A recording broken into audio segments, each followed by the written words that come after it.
What makes your road trip more meaningful? By choosing places and destinations that promote ecotourism. Ecotourism is a responsible travel to natural areas that conserve the environment and improve the well-being of the local people. Right now, most of the provinces here in the Philippines are vigilant in working, protecting, promoting their natural resources, just like the province of Bataan. Bataan is positioning itself to be an eco-adventure destination.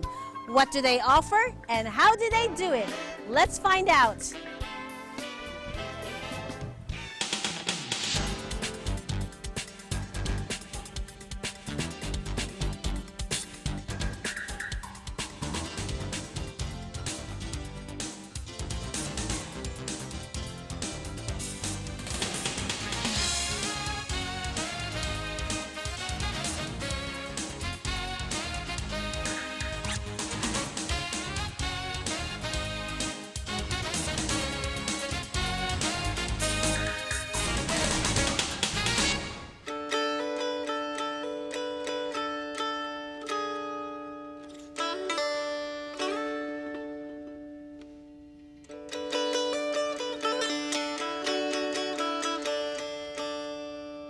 Though Bataan is better known for its historical participation in World War II, the Battle of Bataan is famous in history as one of the last stands of American and Filipino soldiers before they were defeated by Japanese forces.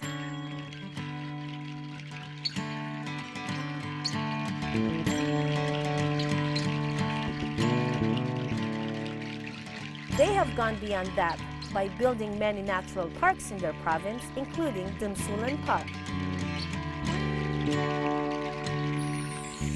Home to these lovely falls, the park is famous for its tree-hopping adventure.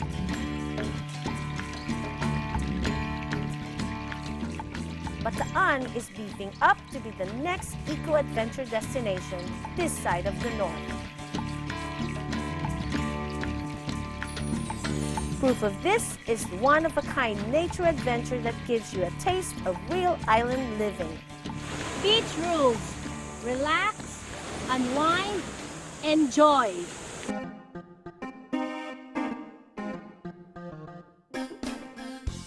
Just right around the bend of islets, this is Playa La Caleta, hideaway of Bataan.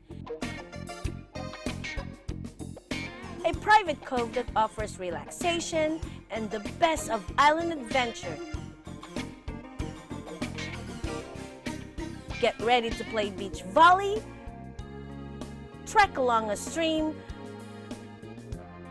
climb up a real tree house,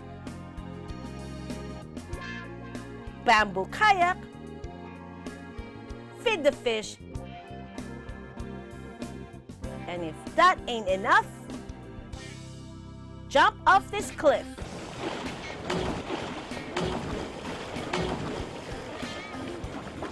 That's how Bataan spelled real eco-adventure. Bataan today is slowly emerging for its tranquil lifestyle, green living, clean town, and its love for nature. Thus, it's no wonder migratory birds have chosen Bataan, particularly four villages of Tortugas, Puerto Rivas Itaas, Puerto Rivas Ibaba, and Sibacan for their nesting ground.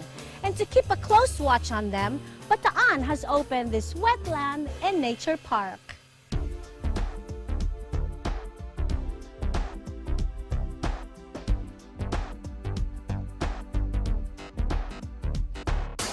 With more than 4 hectares of swampland, about 14,000 to more than 25,000 migratory birds of different species have called this wetlands their home.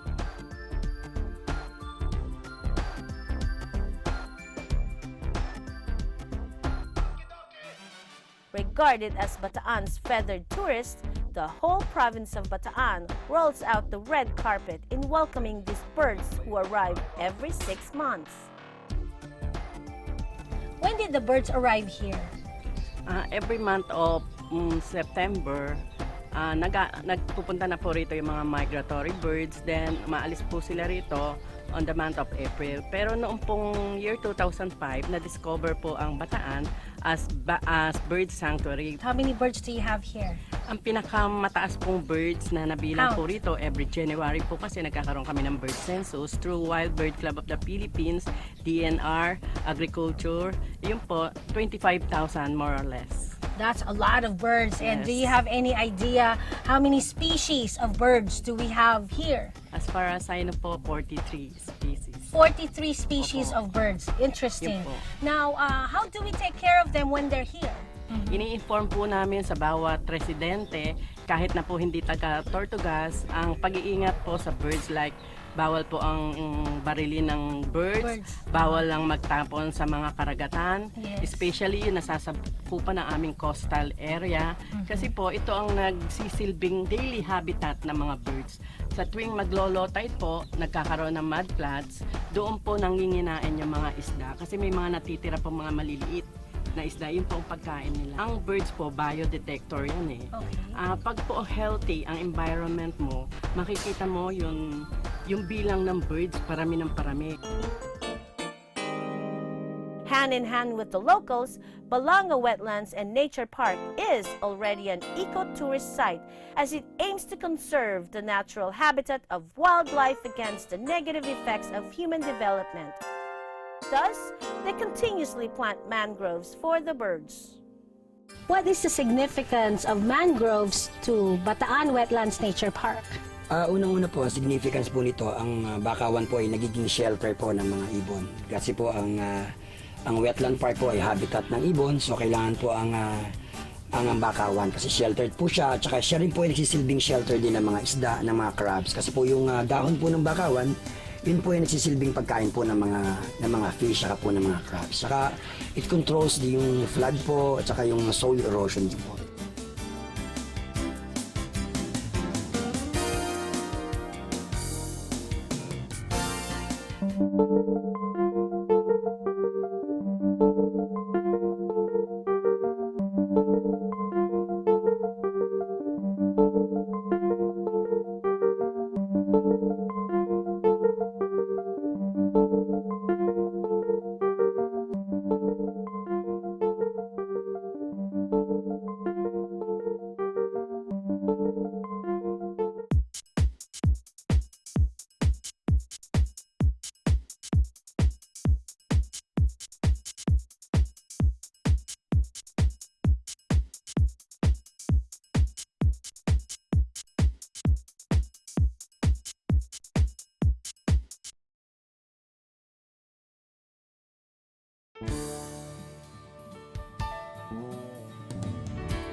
Booming with its various parks and wetlands, two coasts in Bataan work together to protect nature.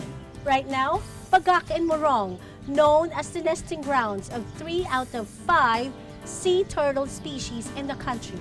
This includes the hawksbill, olive ridley, and the green turtle.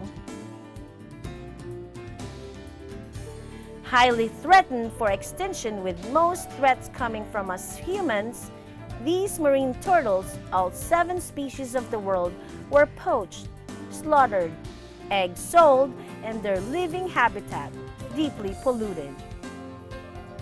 But all this changed as Bataeños adopted and learned to respect this magnificent marine life who can live for more than 200 years. They are now the guardians of the Pawikans as they built this Pawikan Conservation Center. Dito ang ginagawa namin, protection and conservation nung natitirang pawikan sa dagat dahil nag-decline na yung population nila. So ang aming obligasyon ay paramihin sila at pangalagaan. I see. Can you briefly tell us the breeding season for the sea turtles? Nesting season starts ng mid-September. Okay. Matatapos sila ng mid-Feb. So 6 months. Okay. Mag-mate muna sila doon sa dagat. Okay. So, magkakatagpo yung lalaki at saka babaeng pawikan. Okay. Mag-mate sila doon. Okay. Tapos, after mating, 30 days, ready na, matured na yung egg sa belly. Okay? Then, ready na yon para i-discharge sa beaks. So, akit siya ng beaks, gawa siya ng peak, chamber, deposit doon, cover, lid. How long does it take for the eggs to hatch? Certain eggs may be hatched at 40 days, and also they can be hatched at 75 days. Kasi ang magdedetermine ng incubation period, Is the temperature of the... natural temperature. So, ibig sabihin, doon sa region na mas mataas ang temperature, say Gulf, doon sa Middle East, at 40 days, Because it's warmer. oo, mataas yung temperature at 40 days, mahatch na. Pero malamig sa Japan, sa Korea, it will take 75 days to get it hatched. Okay. How about here in Dito the sa amin, coast? 50, 51 days, hatch. So 50, 51 days. Now, how many, more or less, how many eggs are being laid each time? Okay, ina-average yun ng mga eksperto na 100 pieces per nest. If it's untouched sa wild, yung nest hindi natin gagawin sa wild, mataas ang hatching rate doon, 92% or even higher. Pero from the original nest, tapos tinransport ko dito sa aming hatchery, dito sa amin 68 to 73%. Out of the 68% that's actually hatched, when you release them into the wild, how many are actually surviving? Na-assess yun ng mga eksperto na ang may chance lang mabuhay sa wild ay 1% 1%. or even less than 1%. Hindi katulad ng ang isda, kahit na maliit siya, pag may kakain doon sa isda maliit, mabilis ang reflexes ng isda. That's right. That's right. Pero hindi ang baby turtle. Turtle. Yung baby pawikan na yan, yung kanyang, yung ano niya, Agility paengkang-engkang lang siyang gano'n. Okay. Eto na yung kakain They sa can kanya, catch. wala na siyang speed na maibibigay eh. Gano'n na lang eh. So, easy prey siya. And that's why the Isa survival yun. rate is... Isa yun. Yun ang main reason kaya mabagal sila mag-multiply. Mayroon na tanong, banning the collection of eggs trading, slaughtering, napaka-stiff ng punishments pagka nahuli sila. What's the importance of caring for them? Okay, sabi ng mga eksperto, itong mga pawikan, ang importance nila at ang naiko-contribute nilang maganda sa dagat, sabi niya, yun daw pupo nito, yung manure nito, yun ang best fertilizer para sa corals. Okay. Kung walang pupo ng Turtles. pawikan, lalaki ang corals natin pero sa mabagal na mabagal. So pero pag may pupo ng mabilis lalaki yung corals. Corals. The Tapos, corals. yung hindi kanilang manure na yun, yung maliliit na isda, yun ang feed starter ng mga maliliit na isda. The whole province has united to save the green turtle or the pawikan from being endangered.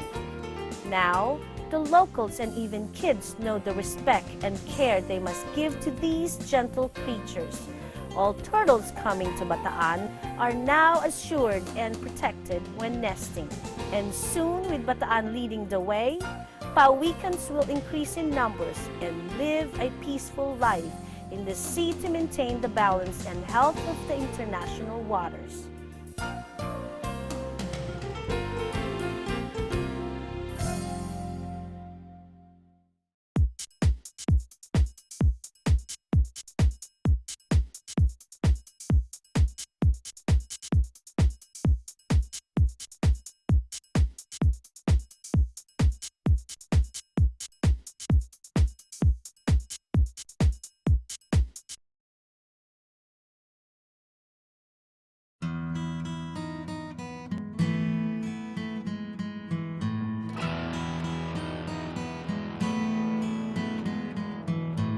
Eco-warriors are the individuals we search and look for every time we go on an eco-road trip.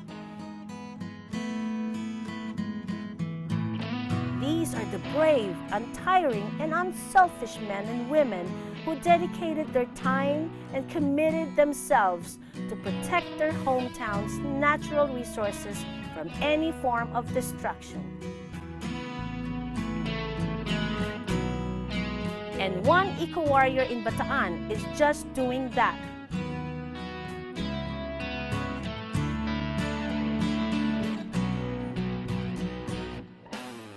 You are one of the unique eco-warriors I've met, and you're based here in Bataan. What exactly do you do to protect the environment? First thing, I'm protecting several coves in Bataan. Okay. I went on an expedition and saw these unique and beautiful coves in Bataan. Hindi ko kayang tiisin na makita na madudumihan sila like in Anawangin, in Zambales, na yes. it became overcrowded, that it couldn't contain the trash, the garbage that those people put into the cove. The cove.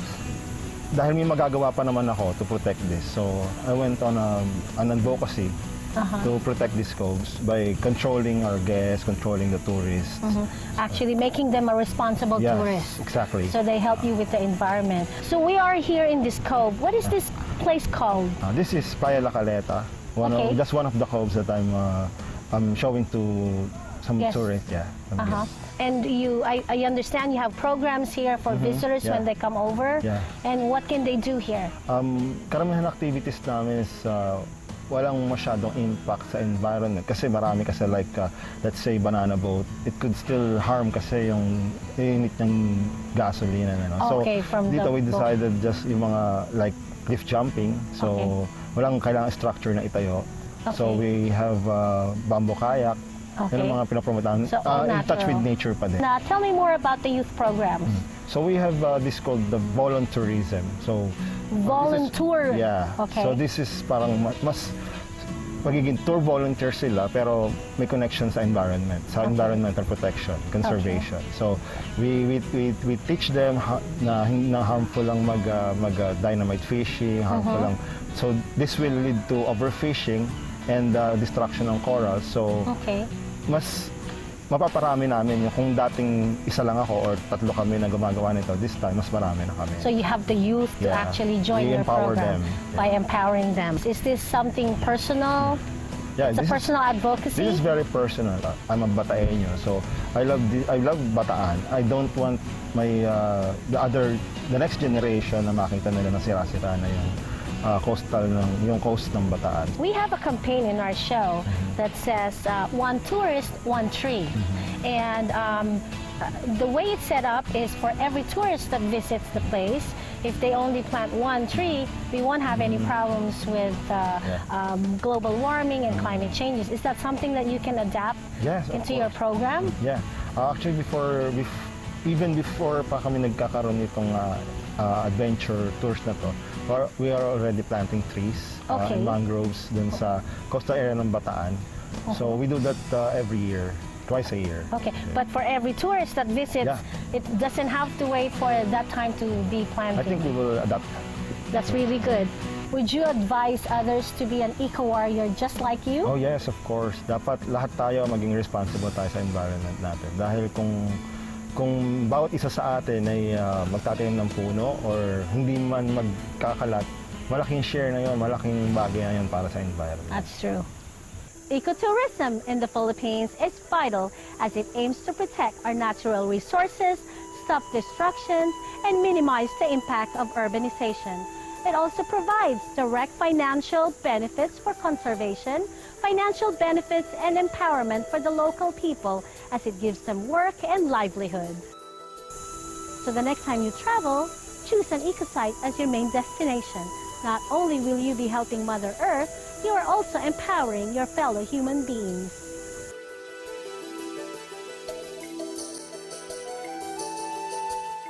Go, go, LPG Tricycle, go! Go, go, go! LPG Tricycle Kit. Go, go, go! LPG Tricycle. Dual power na. No power loss at downtime pa. Go, go, go! Ligtas at napakadaling i-install. Go, go, go! Magtungo sa RPE Marketing, 3C Summerlin Building, 2454 FB Harrison Corner, Palhalia Street, Pasay City. Ang service center ay matatagpuan sa RPE Marketing Service Shop, 2233 Aurora Boulevard, Tramo, Pasay City. Go, go, go!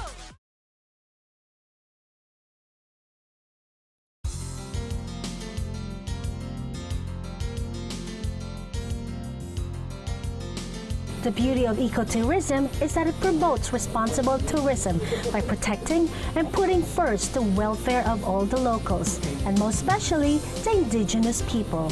Doing good by respecting their way of life, culture, and heritage as one of the aspects we must help preserve. That is why I had to fly all the way here in Cagayan de Oro City to be part of this momentous event called a walk through Mount Nahilaran, which involves reverse migration. What is reverse migration? And how is it part of the environmental program of Cagayan de Oro City?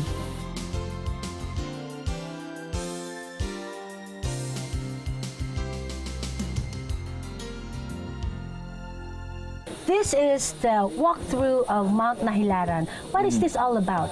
This walkthrough will be a paramount statement to the city and the whole country to give a stress on ecotourism and this reverse migration dream that they have. This reverse migration is basically stressing the movement of the people from the city to the mountain. You see, so instead of people going down to the city, they should be going up here because this is the original design of life done in the city. Competition, you beat competition here. More peaceful, healthier life, and more opportunities, I can say. Now, how many tribes are we talking about? There's only one main tribe for Cagayan de Oro, that is the Higaonon tribe. Yeah. So from the Higaonon tribe, you have like multi-tribes going down, but basically That's the main tribe that we are actually assisting going back into the forest. Not only these tribes, also the people from the city, they are also encouraged to migrate into the Back to the forest. Back to the forest, Right. since everything started like this. Right. Is there a program, a livelihood program for these people Of as course. they Of course we return to have. the forest? In the world trend of going green, we use natural and indigent materials to produce many products that we can offer to the country. Right, right. Like what kind of products? Abaka, Unlimited, bamboo, actually, yeah. Because of many trending now, like bamboo Yes. for the whole house, Yes. multi-usage. We have abaka, we have for food, Right. different handicrafts, hats, maybe clothing, Right. utensils, unlimited. Now, I have a campaign in the show where it says one tourist, one tree, wherein we are actually promoting all of these people. It could be a Filipino, the neighboring towns, or a foreigners who's visiting the area to plant one tree for every tourist. Is that something that you can adapt into your community-based forest management program? Actually, we've already started the program. Great. And we go for the younger generations because Right. of the enthusiasm that they have. That's right. Yeah, and we also integrated the same pattern in the US that they have even GPS coordinates of the trees. So they can visit them years after. And you can identify exactly where Exactly, they same are. tree, So when yeah. they're missing, you know someone took it. Yeah, you don't know someone took So it. it's tagged. Every single Yes. tree here Yes. in the mountains We of started Cagayan de Oro is already. tagged. Yeah, well, maybe 5 years ago we started, but still more support and more development is needed.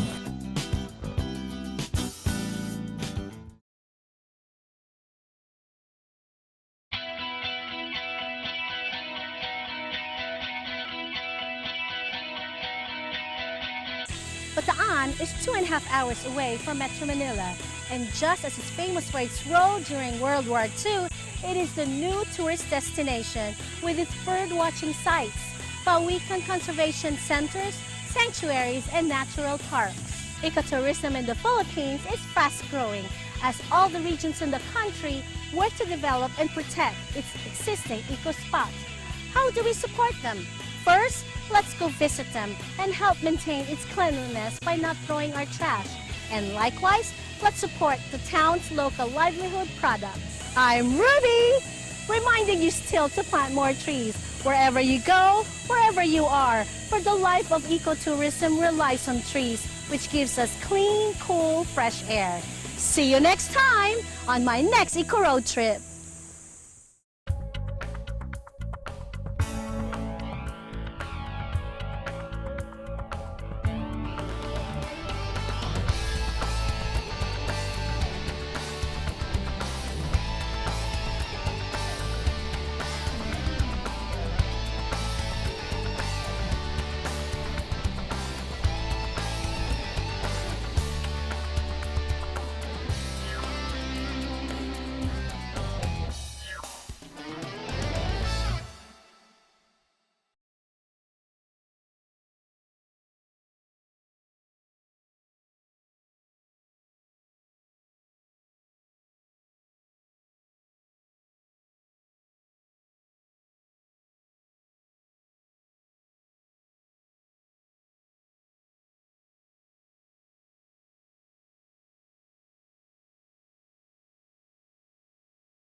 As